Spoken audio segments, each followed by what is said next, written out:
taking with government colleagues to ensure hospitals support breastfeeding mothers appropriately? The Honourable Lady raises an important point, and I'm very sorry to hear about her constituents' experience. I will make sure that a Health Minister picks up on that point and has a conversation with her, because, of course, new mothers, including those who are breastfeeding, absolutely deserve the right level of support and advice.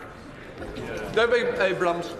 Thank you, Mr. Speaker. Mr. Speaker, Australia, Canada, Germany and the Netherlands have called upon Afghanistan to cease what the countries say are violations of the UN Convention of the Elimination of All Forms of Discrimination against Women. This is the precursor before action up to the ICJ. Will the UK be joining them? Mr. Speaker, please forgive me, I didn't quite hear all of the Honourable Lady's question, but I will make sure that the issue she identifies is picked up with the relevant Minister and that she receives a full response. That completes questions. Before we come to Prime Minister's questions, Roberta.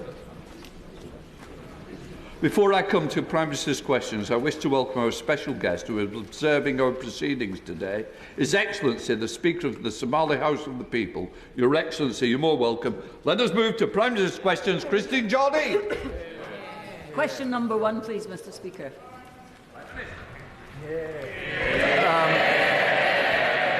Mr. Speaker, on Monday I was honoured to join President Macron to mark Armistice Day in Paris, and together we paid tribute to the fallen of the First World War and all subsequent conflicts who made the ultimate sacrifice for the freedom that we enjoy today. Mr. Speaker, I also attended the COP summit. My focus, as ever, was on British energy security and the jobs of the future that should be with these shores, central issues of concern to people in this country. It is also Islamophobia Awareness Month, and I reaffirm our commitment to standing against discrimination and racism in all its forms.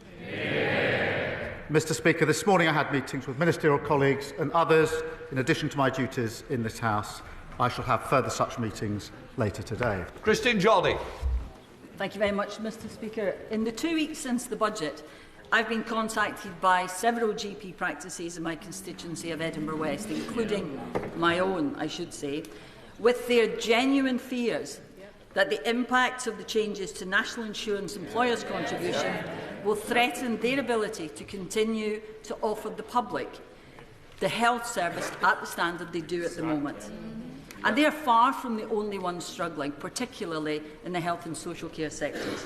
So can the Prime Minister tell me, or perhaps he and his Chancellor would like to come to my constituency and explain to those GPs, to charities and others, how they are meant to cope without extra support from the government? Look, Mr. Speaker, what I would say is this: because of the tough decisions that we took, we have put forward a budget with an extra, Mr. Speaker, an extra £25.6 billion for the NHS and for social care. That includes an increase to carers allowance and £600 million available to deal with the pressures of adult social care. We will ensure that GP practices have the resources that we need, and the funding arrangements between the NHS and contractors will be set out in the usual way. Lord Hatton. Mr. Speaker, members have raised their concerns with a range of damaging policies pursued by the Leader of the Opposition. This includes voting against critical investment for our NHS, stating that maternity pay is excessive and the minimum wage a burden, and even backing harmful fracking when last in government. So is the Prime Minister aware of any attempt by the Leader of the Opposition to justify these dangerous positions which would cause untold damage to communities like mine in South Dorset? This government has given millions of people a pay rise of £1,400 by boosting the minimum wage. We've strengthened parental leave with better rights for parents, got huge investment into our schools and NHS, and all of that whilst ensuring that pay slips of working people have not been affected. It's clear whose side we're on, the working people of this country. Now, I haven't heard the Leader of the Opposition clarify why she opposes all these things, but now is her chance. Leader of the Opposition, Kemi Badenoch. Mr. Speaker, the Prime Minister can plant as many questions as is like with his backbenchers. But at the end of the day, I'm the one he has to face at the dispatch box. And I welcome him, Mr. Speaker. I welcome him back from... Mr. Speaker, I welcome the Prime Minister back from his trip to Azerbaijan, where he has unilaterally made commitments that will make life more experienced for everyone back home. Speaking of making life... Somebody's suggesting reading. I think if you notice, the Prime Minister also reads. So please get your... And, Mr. Speaker, I can pre-prepare my questions, but he needs to answer from his mind. Yes. Speaking of making life... Responsible for the answers. So he has made life more expensive with his unilateral commitments. But speaking of making life more expensive, will the Prime Minister confirm that he will keep the cap on council tax? Mr. Speaker, she talks of the trip to COP. I'm very proud of the fact that we're restoring leadership on climate to this country, to the UK, because that will be measured in lower bills on energy independence and the jobs of the future. And in relation, and she may have missed, but on Monday I was very pleased to announce a huge order into jobs in Hull for blades for offshore wind. If she's opposed to that sort of action, she should go to Hull and say so. On the question of council, she knows what the arrangements are. I think the House would have heard that the Prime Minister could neither confirm nor deny whether there was a cap in council tax was being raised. So I will ask him this question. How much extra does he expect local authorities will have to raise to cover the social care funding gap created by the Chancellor's budget and increases in employers' NI? He told the member for Edinburgh West just now that he was covering social care. How much extra does he expect local authorities to raise? It's all very well, this knockabout, but not actually listening to what I said 3 minutes ago. It's a bit of a fundamental failure of the Leader of the Opposition. I just said £600 million. I repeat it, £600 million. That he has repeated that number because he has probably not listened to the Labour-run LGA, who said that with no separate funding for the Chancellor's budget announcements, care providers will likely see increased costs, which will cost councils more, and all of the £600 in grant increase he is giving will not cover what is required for adult social care. It is clear that they had not thought through the impact of the budget, and this is the problem with having a copy-and-paste Chancellor. Did they not realise that care homes... care homes, GP surgeries, children's nurseries, hospices and even charities have to pay employers' NI? We have put more money into local authorities than they did in 14 years. They left them in an absolutely catastrophic state. We produced a budget which does not increase tax on working people, nothing in the payslip, investing in our NHS, investing in our schools so every child can go as far as their talent will take them, investing in the houses of the future. If she's against those things, she should say so. Mr. Speaker, I'm not against any of those things. But, of course not. None of us are against any of those things. But he has confirmed that he does not know what is going on.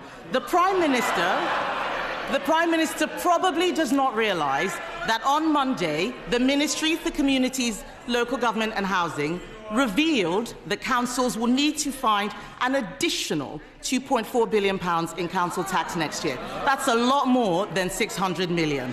I know that he's been away, but did the Deputy Prime Minister, who runs that department, make him aware of their £2.4 billion black hole? So let me get this straight, Mr. Speaker. She doesn't want any of the measures in the budget, but she wants all the benefits. So the Magic Money Tree is back after 2 weeks in office. 2 weeks in office. They've learned absolutely nothing. We've put forward a budget which takes the difficult decisions, fixing the £22 billion black hole that they left, investing in the future of our country. They say they want all of that, but they don't know how they're going to pay for it. Same old Tories. Mr. Speaker, even he has to admit that they fiddled the fiscal rules. The OBR has actually said that they don't recognise where the additional growth is going to come from. The fact is, Mr. Speaker, the rise in employers' national insurance is going to be a disaster for small businesses around the country. Mr. Speaker, let me tell you about Kelly. For over 20 years, Kelly has run an after-school club business supporting 500 children and families in her borough. In 2024, her national insurance cost was about £10,000. In April, this will rise to £26,000. That is a 150% increase in costs from the budget alone. What is the Prime Minister's message to Kelly and the 500 families her small business supports if it goes under? I would say this to Kelly. We inherited a very badly damaged economy. We inherited a £22 billion black hole, and we were not prepared to continue with the fiction. We stabilised... Ms Lopez, I'm sure I can expect better from you as a PPS as well, Prime Minister. I would say to Kelly, we are fixing the mess that we were left. We're investing in the future of our country. I would also say to her that the Leader of the Opposition, week 2, wants all the benefits from the budget, but has no way of saying how she's going to pay for it. Same old mistake over and over again. Mr. Speaker, he has nothing to offer except platitudes.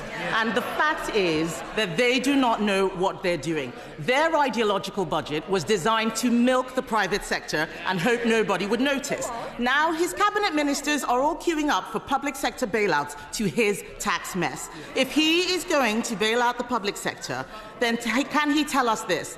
Does he think it is appropriate, as the Ministry for Housing has done, to approve a 4-day week for councils that is not flexible working, but is actually part-time work for full-time pay? Questions based on what we're actually doing are usually better than fantasy questions made up. Mr. Speaker, what did they deliver in 14 years? Low growth, stagnant economy, a disastrous mini-budget, a £22 billion pack hole. And now she wants to give me advice on running the economy. I don't want to be rude, but no, thank you very much.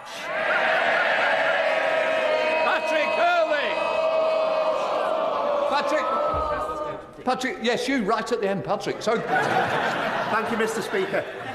Towns like mine in Southport need investment and support after 14 years of decline from the party opposition. So can the Prime Minister confirm that his budget will provide that much-needed investment for towns like mine, and further confirm that, unlike the previous government, my local authority and the public services that my town relies on will be finally properly supported?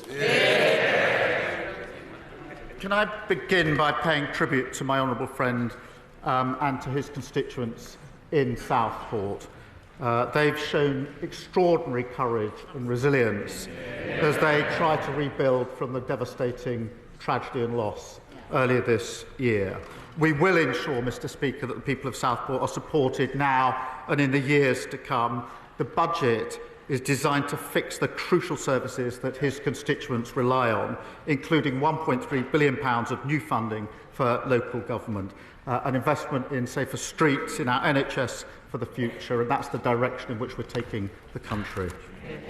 Leader of the Liberal Democrats, Sir Ed Davey. Thank you, Mr. Speaker. When it comes to fixing the crisis in the NHS that he's inherited, the Prime Minister has rightly recognised the need to improve access to GPs. But like my honourable friend, the member for Edinburgh West, GPs in my constituency are writing to me to tell me how worried they are about the impact of the national insurance hike on patient care. So listen very carefully to what he said to my honourable friend, but I have to say I hope he can think again. Will he at least exempt GPs, community pharmacists and other health and care providers from this tax rise? I hear the point he makes and I understand the concern. We have made a huge investment in our NHS, the biggest ever investment in our NHS for many, many years, and certainly almost all the people working in the NHS are very, very pleased to see that investment in them and in their service. On the question of GPs, we will ensure they've got the resources that we need, and the funding arrangements will be set out in the usual way later this year. Sir Ed David. Speaker, I have to say, I think patients and GPs and others listening to answer